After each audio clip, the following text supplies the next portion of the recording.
শুক্রবার ভারতীয় প্রেক্ষাগৃহে মুক্তি পেয়েছে কৃতি শ্যানন ও ধানুষ অভিনীত সিনেমা তেরে ইশক মে। আর মুক্তির দিন থেকেই উত্তাপ ছড়িয়েছে বক্স অফিসে। মিশ্র প্রতিক্রিয়া থাকলেও সাধারণ দর্শকের মনে জায়গা করে নিয়েছে ছবিটি। প্রথম দিনেই আয় ছিল ১৭ কোটি রুপি।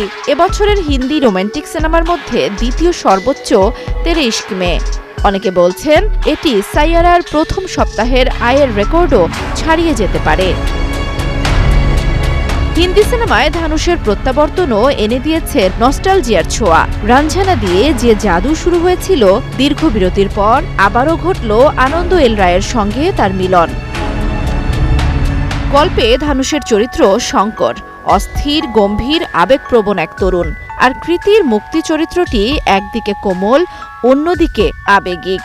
কলেজ জীবনের প্রেম ভেঙে বিয়ের সিদ্ধান্তে আসে মোড়, আর সেখান থেকেই শুরু হয় উত্তাল নাটকীয়তা।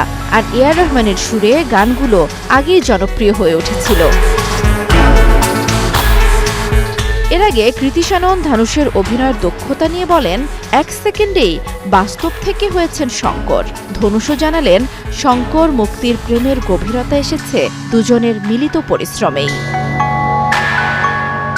জান্নাতুল দোলনা, ৭১।